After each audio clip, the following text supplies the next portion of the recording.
dia! Hoje, nosso 11º dia de leitura da Bíblia, vamos abrir em Marcos 8. Eu acho que desde o começo a gente não leu Marcos ainda. Primeira vez que li Marcos, se não me engano, depois eu conferi. Tenho quase certeza.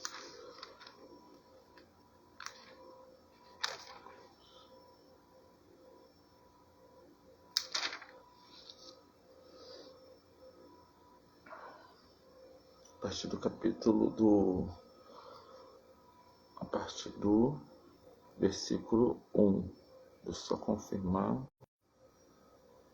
Exato. Do 1 ao 38. Todo o capítulo. E começa assim. Naqueles dias, quando outra vez se reuniu grande multidão e não tendo o que comer, Jesus chamou seus discípulos e lhes disse: Tenho compaixão dessa gente, porque já faz 3 dias que eles estão comigo e não têm o que comer. Se eu os mandar para casa, em jejum, desfalecerão pelo caminho, e alguns deles vieram de longe.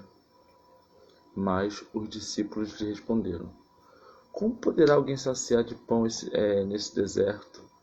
Então Jesus perguntou: Quantos pães vocês têm? Eles responderam: 7. Então mandou o povo assentar-se no chão e, pegando os pães, partindo-os, após ter dado graças, e os deu aos seus discípulos, para que estes distribuíssem, repartindo entre o povo. Tinham também alguns peixinhos, e abençoando-os, mandou que estes igualmente fossem distribuídos. Comeram e se fartaram, e dos pedaços restantes recolheram 7 cestos. Eram cerca de 4.000 homens. Então Jesus os despediu. Logo a seguir, tendo entrado no barco, juntamente com seus discípulos, foi para a região de Dalmanuta, a partir do versículo 11.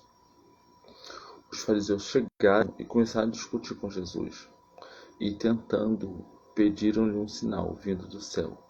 Jesus, porém, arrancando do íntimo do seu espírito um gemido, e disse: Por que essa geração pede um sinal? Em verdade lhes digo que nenhum sinal será dado a essa geração. E deixando-os, tornou a embarcar e foi para o outro lado. No versículo 14. Ora, os discípulos se esqueceram de levar pão e no barco não tinham consigo, senão um só. Jesus os preveniu, dizendo: Fiquem atentos e tomem cuidado com o fermento dos fariseus e com o fermento de Herodes. E eles começaram a discutir entre si, dizendo: Ele diz isso porque não temos pão.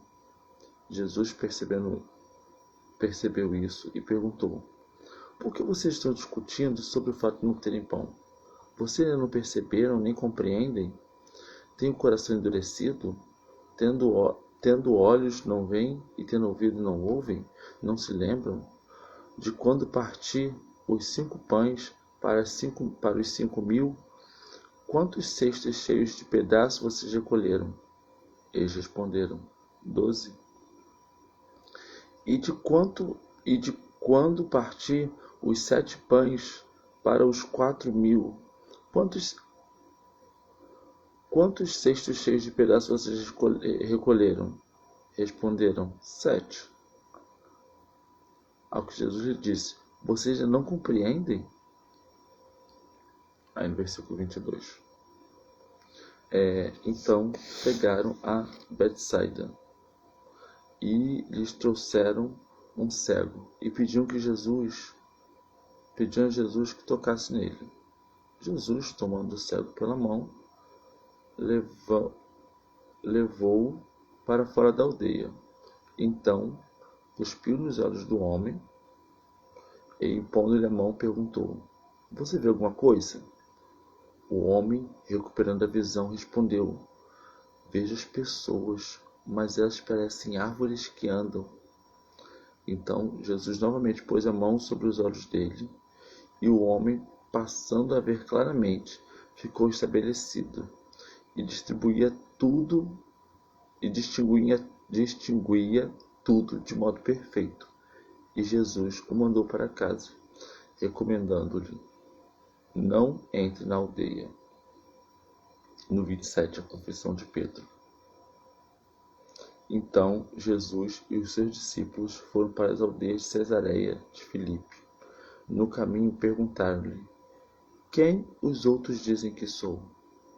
Os discípulos responderam: uns dizem que é João Batista, outros dizem que é Elias, e ainda outros dizem que é um profeta. Então Jesus perguntou: e vocês, quem dizem que eu sou? Respondendo, Pedro lhe disse: o Senhor é Cristo. Então Jesus o advertiu para que ninguém dissesse tal coisa a seu respeito. No 31. Então Jesus começou a ensinar-lhes que era necessário que o Filho do Homem sofresse muitas coisas, fosse rejeitado pelos anciões, pelos principais sacerdotes e pelos escribas, fosse morto, que depois de 3 dias ressuscitasse. E isso ele expunha claramente. Então Pedro, chamando-o à parte, começou a repreendê-lo. Mas Jesus, voltando-se e vendo os seus discípulos, repreendeu Pedro e disse: sai da minha frente, Satanás, porque você não leva em consideração as coisas de Deus, e sim as do homem. Então, convocando a multidão e juntamente os seus discípulos, Jesus lhe disse: se alguém quer vir após mim, negue a si mesmo, tome a sua cruz e siga-me. Pois quem quiser salvar a sua alma, a perderá. Quem perder a vida por minha causa e por causa do Evangelho, este a salvará. E de que adianta uma pessoa ganhar o mundo inteiro e perder a sua alma? Que daria uma pessoa em troca de sua alma? Pois quem nessa geração adúltera e pecadora se envergonhar de mim e das minhas palavras, também o Filho do Homem se envergonhará dele, quando vier a glória de seu Pai com os santos anjos.